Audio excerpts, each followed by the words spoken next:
This is Business Decoded podcast with Ronnie Spellman. An informal chats with top business moguls as they share their stories of failure and success in a fun and relaxed way. Get entertained, educated, and unlock the secrets to success. Welcome to Business Decoded with Ronnie Spellman. I have a wonderful guest here with us today. I have Alex from Ukraine. Alex, welcome to Business Decoded. Great. Thanks for having me. So Alex, you and I have known one another for a few years, and I'm so happy to have you on the program. I met you when you first moved from Ukraine to the U.S., and so I'd love to talk to you about Ukraine. But first, let's talk about business. You are an entrepreneur. You've been involved with a couple of companies, but you're now moving into the AI space.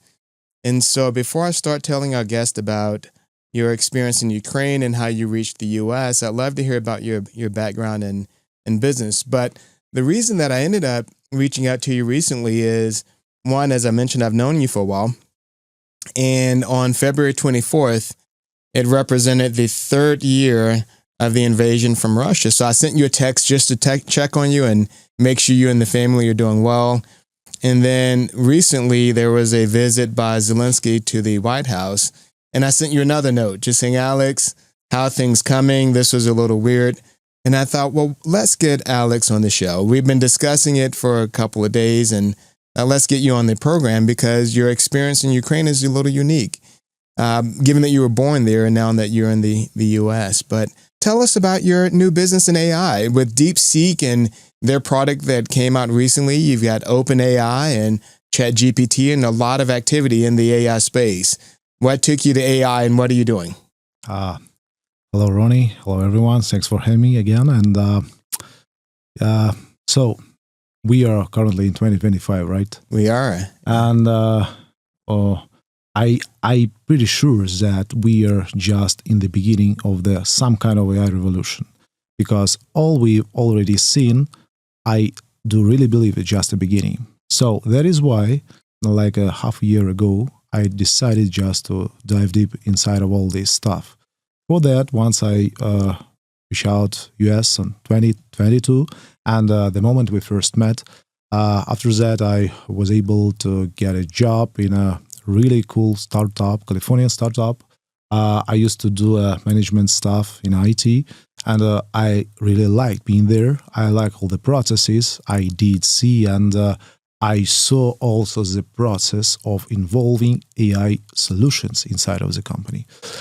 So that is why I did understand that all I want to do is to be a part of all this stuff. Right.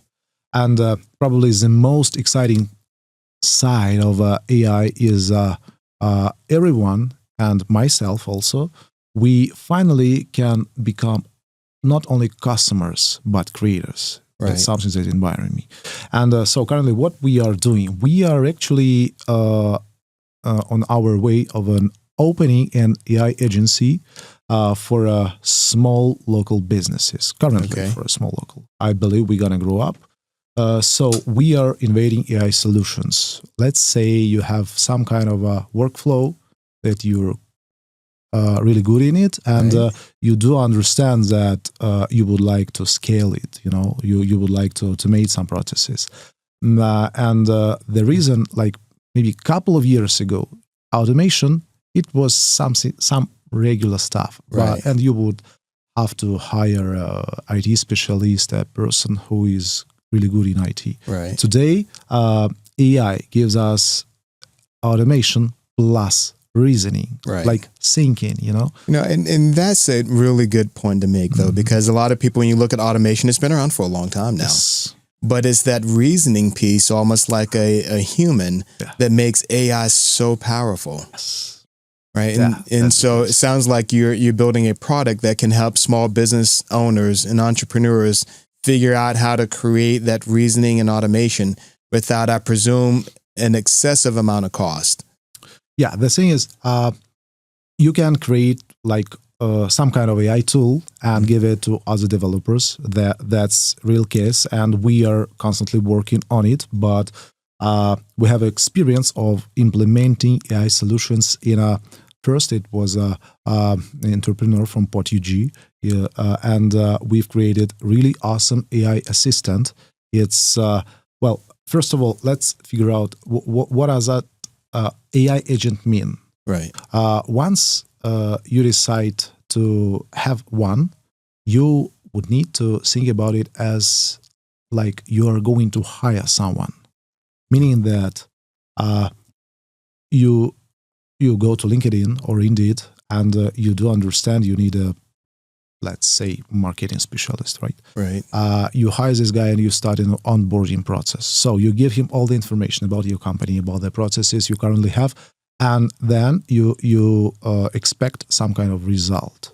So implementing AI agent in your workflow is absolutely the same stuff. Right. And once you decide to, let's say, hire me for creating an AI agent for your workflow, Right. we would walk through the same process. We Gotcha. would have this connection just like you're going to hire myself. And once I do understand all this stuff, I will teach AI agent and give it to you.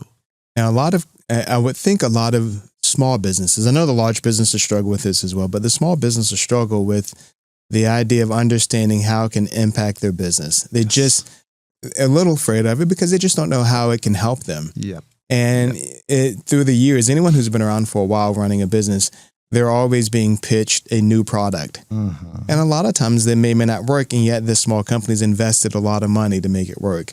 Now, what do you see the difference today being with an AI product like you're building? Now, how do you help companies, small companies, become comfortable with giving it a shot?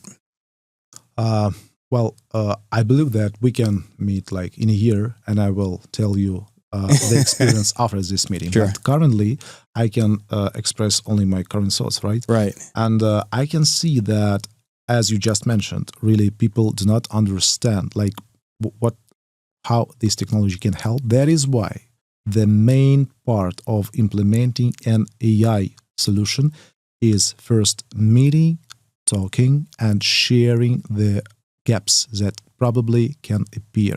Right. Well, let's say you're, as mentioned, an entrepreneur, right? And you have a lot of connections, meaning that you have a lot of meetings, you Right. have a lot of notes, and you are going to hire your personal assistant, right? It could be a young girl, young lady, Right. a smart boy who helps you with all this stuff. But what are you expecting from cooperation with the assistant? This person gonna give you result like what? You wanna be you wanna have more productive meetings. Right. So once you just make a call and say, hey, I'm gonna have like a meeting with Sean. Can you please give me some kind of conclusion of our previous meetings? Right. Or can you please search on LinkedIn what is he really well in, and give me some kind of context about it. So that's all this stuff can be given to AI. Right. Yeah, it's one of the solutions. Another one, it's marketing for sure. Like you mentioned about automation that we used to have previously before AI. Right. So in marketing, people used to work with chatbots. Right. What is chatbot? It's some kind of a form that have pre-selected or pre-ordered answers, right?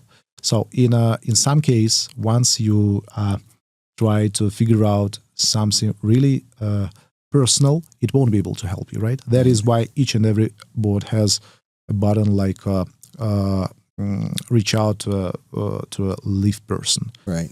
So currently, with AI revolution, you can like having your own database with, let's say, 100,000 clients. You can create a great marketing email marketing Campaign. campaign. Yes. Thanks for Yes. And each and every email can consist not only with like a hello, John, Jack, and Right. each and every email can consist of a really personal information. Let's say, thanks for visiting our office last week. Okay. And millions of emails can be created customly, specifically. Right. They can personalize it. Yep. Absolutely, like Interesting. 100%. And that's something we can already offer to our clients. And that's something we are actually working on. And one of the field we would like to go to, but a little bit scared, Right. need to mention, it's CPA. Everything that is under the huge regulation rules. Right. Because AI, it's, as you also mentioned, it's a reasoning model. It's something that makes its own decisions. Right. And the process of debugging the results of AI, it's really tough. I can imagine. I did a search a few months ago just to test one of the AI systems, and I looked up a pretty well-known person that I know. And in that search, it came back that this person worked at a university, which they've never worked at a university. But if you didn't know, and there is someone with a similar name that works at a university, just not this specific person. Mm-hmm. And if you didn't know that, then you wouldn't know that the information wasn't completely accurate. So the idea of debugging it and understanding how to get to that right information is probably critical. And I don't know how you resolve that from an AI perspective yet. There are also tools and people who are probably, they are real engineers, you know, they are able to create these tools, and now we are using them. We first research, then try to implement, to use. And apart from debugging, well, I believe you've heard about prompting, right? Prompting. Yes. So for us, like a small joke, once I just literally can't understand what my wife means by this, I say like, fix your prompt. Right. So meaning that we should... we figure out, like one day suddenly, we as human being, we figure out that we are not really well in expressing our thoughts, because AI model, it should be prompted correctly, and once you just say, let DeepSeek, right? Create me some kind of app. That's it. It will create you some kind of app, and you why? What, you know? So prompting is something we need. Everyone needs to start learning. So how to express your thoughts in a couple of sentences, in a couple of blocks, but we still need that. It's really big challenge for us. So you mentioned DeepSeek, and that came out recently, and it changed everyone's perspective on AI. According to them, they built it in a fairly short period of time using a lot less money than these other big companies. Where do you see that going? Who's making good investments? Who do you think will be the leader moving forward in AI? I know Google is investing. You still have OpenAI. You mentioned to me off mic about Salesforce and what they're doing. So who you see as some of the major players in this space from an investment and development perspective?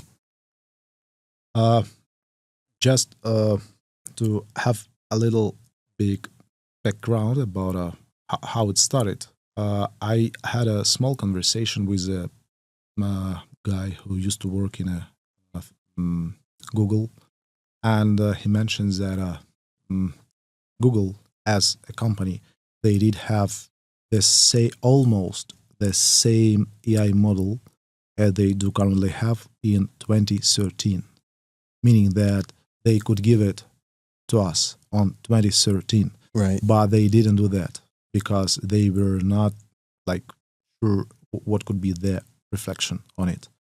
So there are really few companies that currently investing and in future gonna have a huge profit with it. But let's say Anthropic, they created Sonnet system, but they used to work in OpenAI, the creator of ChatGPT. Yes. Then DeepSeek that you mentioned. It's a Chinese model that also they did the revolution, but they took all the resolved issues that OpenAI has already done. That is why I don't believe they can move really fast as they did previously. Interesting. So DeepSeek, you don't believe they can move as fast? I Okay. don't. Because the pioneers, first, as I mentioned, they were Google for sure. Right. Then we have a really huge conflict between OpenAI and Grok model. It's an LLM, belongs to X, meaning Musk. Right. And Musk, as he mentioned, he said like he was one of the first investors to OpenAI, and then they just got 1 billion, I believe, right, from Microsoft. Yes. And currently they do have this technology. So, from my understanding, I guess that Google will be on the top, and undoubtedly. Now, with their Gemini platform or something different? Gemini. The real revolution is about LLM, right? It's long language model. And all the updates you see, it's only about LLM. Mm. Everything else, it's like infrastructure. Okay. And once you decide to create your own app or develop any kind of solution inside of a current workflow, you would need to create or either your own infrastructure or use someone's. So Google currently has the best infrastructure. Okay. They had the best library of prompts. But they like being on a top for so many years, looks like they don't pay so much attention on it. They still don't pay so much attention on it. So they would be on the top for sure. The next one is OpenAI and all the interpreters who started their own business after OpenAI. As I mentioned, it's gonna be Anthropic, and I don't know. And probably the another LLM model, really huge one. It's belongs to Meta, Llama, only because they made it open source, meaning that you can use it any way you want. Right. But we for last couple of months, we have a new solution, meaning that you just grab one single website that gives you an access to any LLM model and let you implement it to your product. So it won't be the way like you just choose OpenAI product and that's it. No. Once you try to write a great code, you will use Sonnet from Anthropic. Once you decide to debug this code, you're going to use Chat GPT's model Chat 4.0, or let's say 3 mini, meaning that different challenges, different approaches. So we have like 3 models that works the best for everyone. And sometimes people use DeepSeek. Not too much, really, only because it's super cheap and sometimes it's free of charge. Right. Yeah, that's an approach. Very interesting. I think you mentioned, though, that from a business industry perspective, you see the most impact in AI in education. I think you mentioned study, and then healthcare, right? Yeah, I believe potentially. It's 2 fields that, or once you decide if you're an entrepreneur and you want to jump in, it's probably 2 fields you need to consider. But healthcare, it's a business for really huge guys, meaning a lot of money, a lot of challenges, a lot of regulations. So studying, it could be really customized process. Right. I try to imagine. I haven't seen anything yet, but I believe that homework or a studying process gonna be personalized. Each and every teacher gonna have agents that gonna teach students. Right. So once my kid go to school, it will have its own agent. Right. And this agent gonna give tests, gonna check the home tasks, and the most important stuff, as we are talking about AI, not just automation, this agent gonna give advices. Right. Let's say if I right now start learning English with a good pronunciation, right? ChatGPT will point where I should be higher, lower, or where I shouldn't use my s, but use th, Right. Right. That's some kind of English sound. So it will point me out about it. Right. And that's something we are also implementing in our product, in a wealth management process. Because interesting. Yes. No, it's fascinating to me. I've been watching, of course, the evolution of AI within the academic space. So K through 12, and then at the collegiate level, there was a lot of debate recently on the collegiate level because the schools have become concerned. At first, they were really open to the students using OpenAI or ChatGPT. And then now they are worried that the students might be using it too much to create a lot of their content versus double checking content, but creating original content using those systems. And so the universities now have a tool that can assess if anyone used OpenAI or AI tool in creating the material. So you have someone using it, and then you have kind of the anti-using software where they can try to make an assessment. And students are becoming concerned because they're getting disciplinary action taken. And it's just been created. So it's become really complicated now until I think we understand and adopt an appropriate use of AI on both ends. So, but it sounds like education is definitely a place where it can have some great positive impact based on what you described in teaching young people. That's a little bit more interactive than watching a video on just YouTube, right? Yep. I believe the same challenge we had once internet appeared, meaning that students, they were able to use their own phones during any kind of exam, and just double check their answers. So AI, we have the same. We're gonna have the same approach. Right. We're gonna have the correct prompting. We're gonna make things done, not just somewhere. Right. So Alex, I'd love to come back to the AI in a moment, but your journey in business and your career, you have a master's degree. Yep. You went to university in Ukraine. Yep. Born and raised in Ukraine. Yes. And I don't know if most Americans have spent any time with someone who was born and raised in Ukraine. Tell us about your experience in growing up in Ukraine. You told me you lived on the eastern coast, closest to Russia. Tell us what that was like growing up in Ukraine. Well, while you are in Ukraine, you don't think too much about it. Right. You just go to school, you date. It's just home. Yeah, you just live your life. So.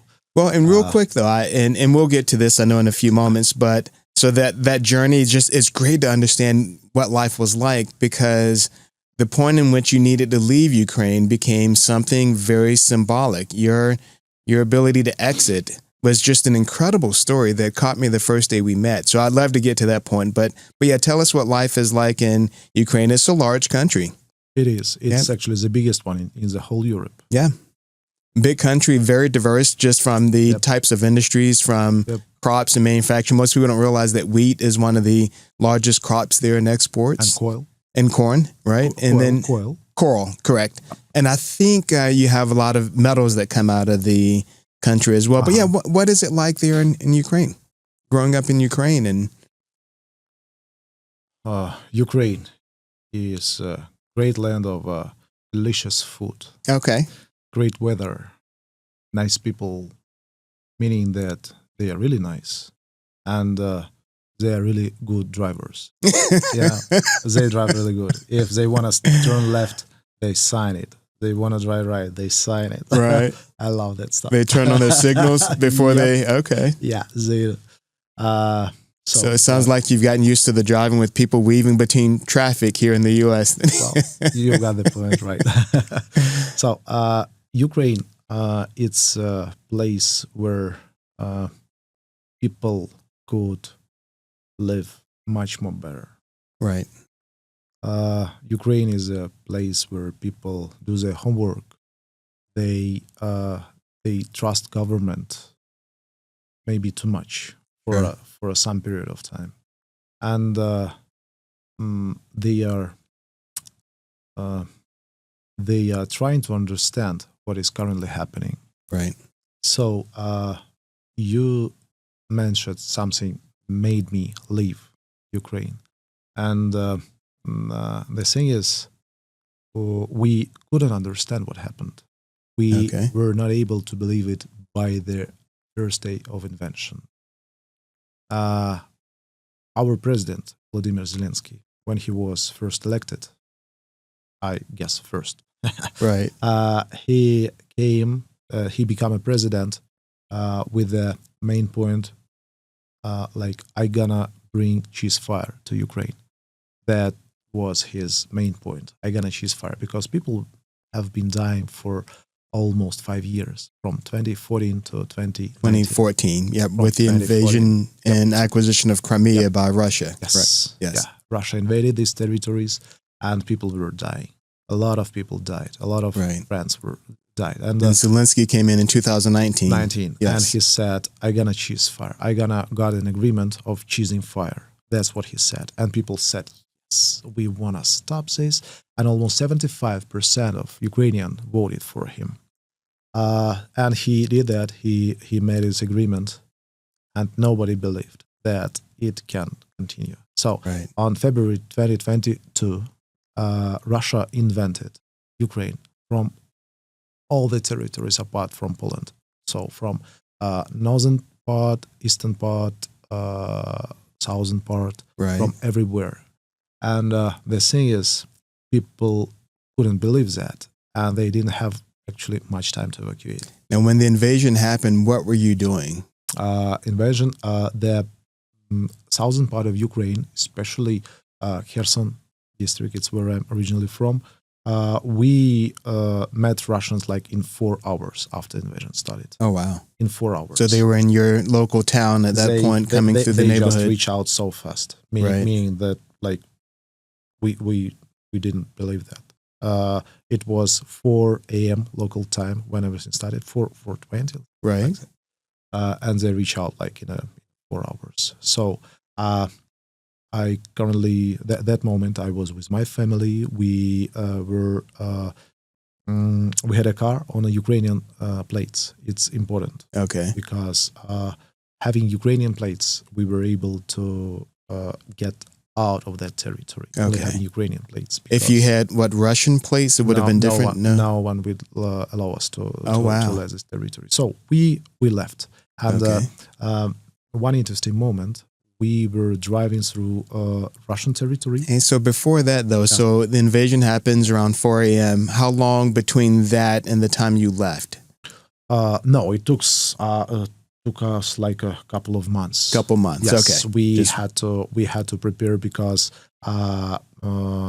my parents, my sister, let's say my sister's family, they still were on occupied territory, but my dad, he was on Ukrainian controlled territory, and missiles all the time, like missiles, rockets on the soldiers.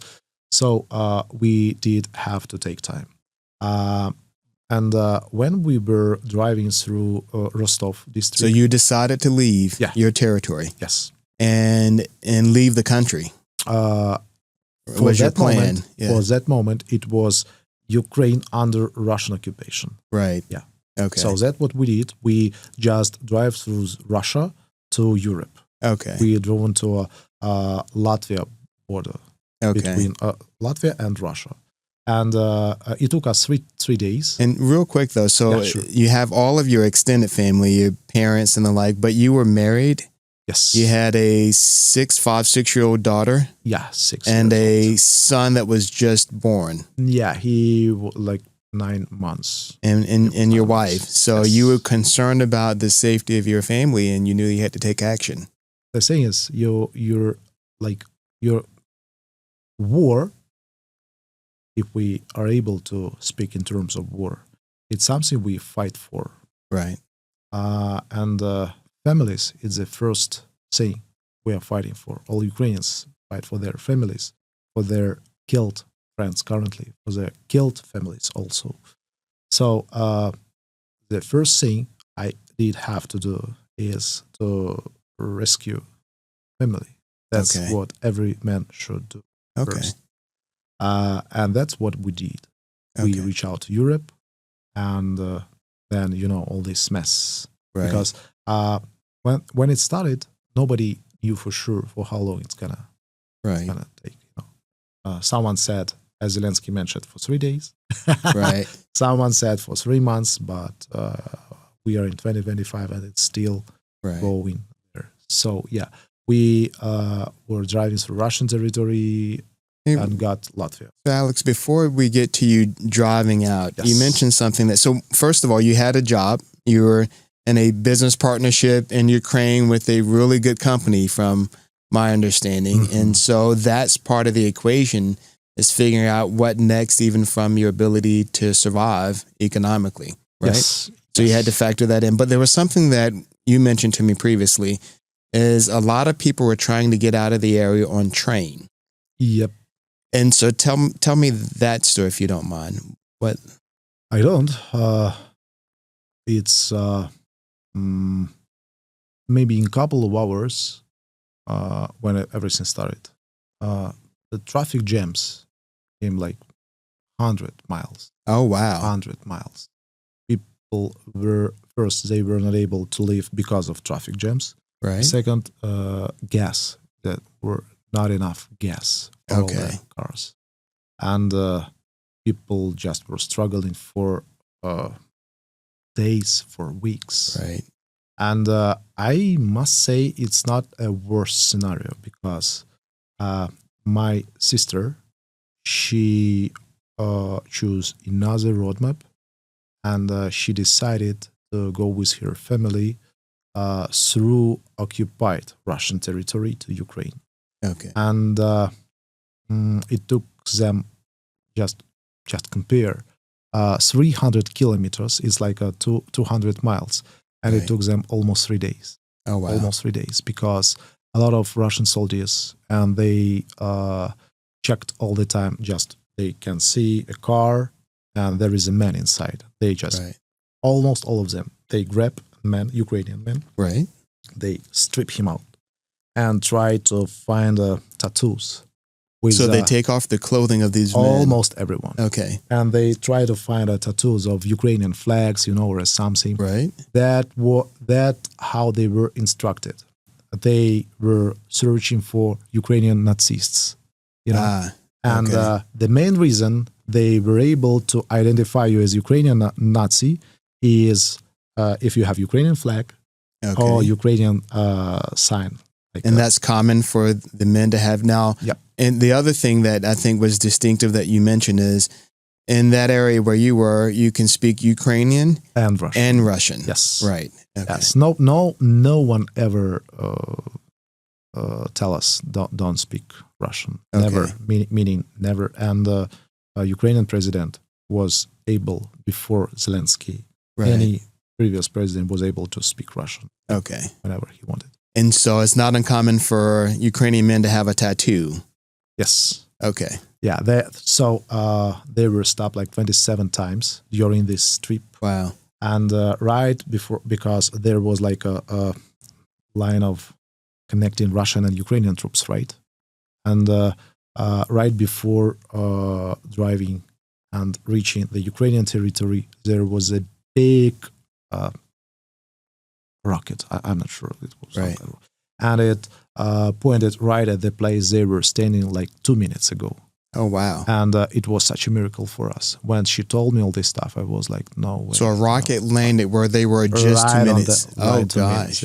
Okay. Yes. And it's such a mess, because Russians, they were scared, like everywhere is Ukrainians, they were sure that there are Nazists, and they were searching, and we were scared, because what is happening? Wow. What is happening? So Alex, let's do this. I want to pick that back up in part 2 of our conversation, but wanted to thank you for, one, being willing to come out and help people understand not only your business side, but that whole transition. I admire anyone that can move to the United States, completely different culture, language, and survive and succeed in this country. And so you're a testament to your strength and your intelligence and your ability to survive and do well. So I wanted to thank you, and let's pick up where we left off in part 2. Thank you for joining us on Business Decoded with Ronnie Spellman. Thank you for listening to Business Decoded podcast with Ronnie Spellman. Please be sure to subscribe and share and stay tuned for more incredible Business Decoded episodes.